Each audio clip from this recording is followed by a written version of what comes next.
Welcome back and thank you for staying with us. Now, the International Monetary Fund has warned that South Africa faces 0% economic growth in 2023 and that things are going to get worse without much needed reforms. The dire performance of the South African economy over the past 15 years is overwhelmingly the result of bad policy choices, a catastrophic decline in governance and a devastating lack of leadership. Head of the Centre for Development and Enterprise, and Bernstein, joins me now to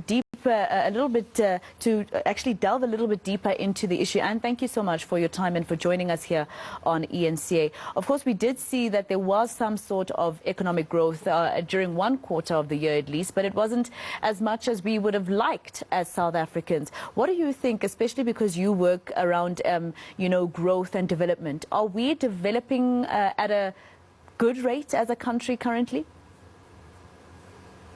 Well, I think it's very obvious that South Africa is in a terrible state of decline at the moment. We've had very, very slow growth for the last 15 years. And as you stated at the beginning, you quoted from our document about 3 months ago, that the reason for this very slow growth, which is devastating for poverty, for employment, for everything we want to achieve as a society, the causes of this are poor policy choices, weak government performance, and a devastating lack of leadership. And, when it comes to things such as policy, we've been warned before, by ratings agency about this. Even during the previous presidency of South Africa, we were warned about some of the decisions that are taken politically that are affecting our economy and therefore our rating. Well, we've been warned about this for a very long time. We're now sitting at the end, almost the end of 5 years of the Ramaphosa presidency of the country. And unfortunately, it's not much different from what came before with President Zuma. So we would argue that one of the big issues holding this country back is that the president and his cabinet are not giving us a frank an instructive diagnosis of why we are in crisis almost everywhere you look. In fact, it's hard to think of an area where we're not in crisis, except for the rugby team. So unless you have a proper, frank and honest diagnosis, it's very hard to get the right remedies.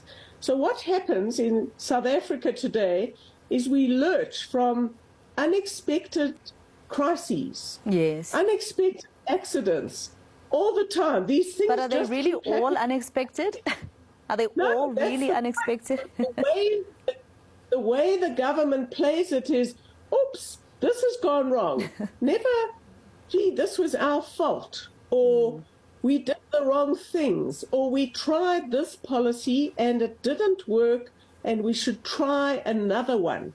So there's no learning process for the society. There's no adequate leadership saying South Africa has to change direction.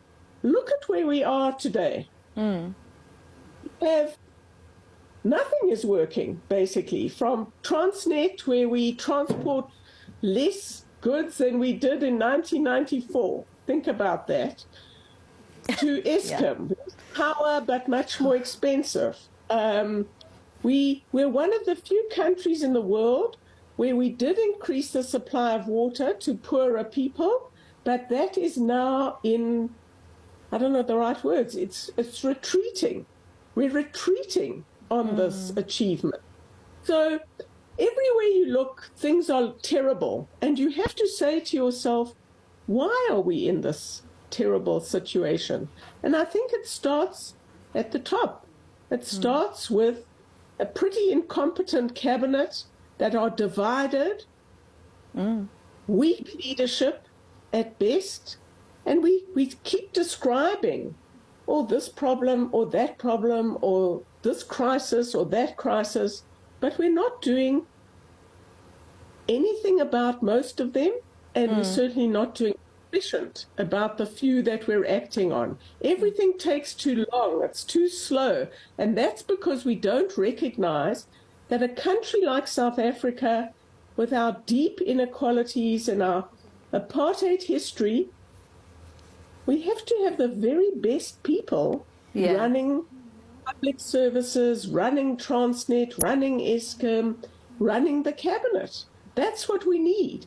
But at the moment, we're just kind of going round and round and not getting very far at all. And that means exactly where you started.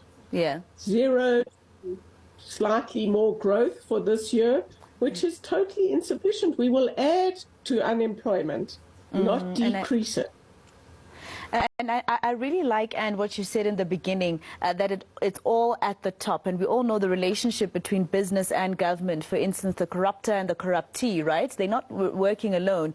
And here and there, you'd find that even those who are getting the tenders to fix our roads, fix our infrastructure, are benefiting from it not working. So it's like a vicious cycle when I look at it. Thank you so much for your time. And I unfortunately do have to leave it there. Anne Bernstein, she is from the Center for Development and Enterprise.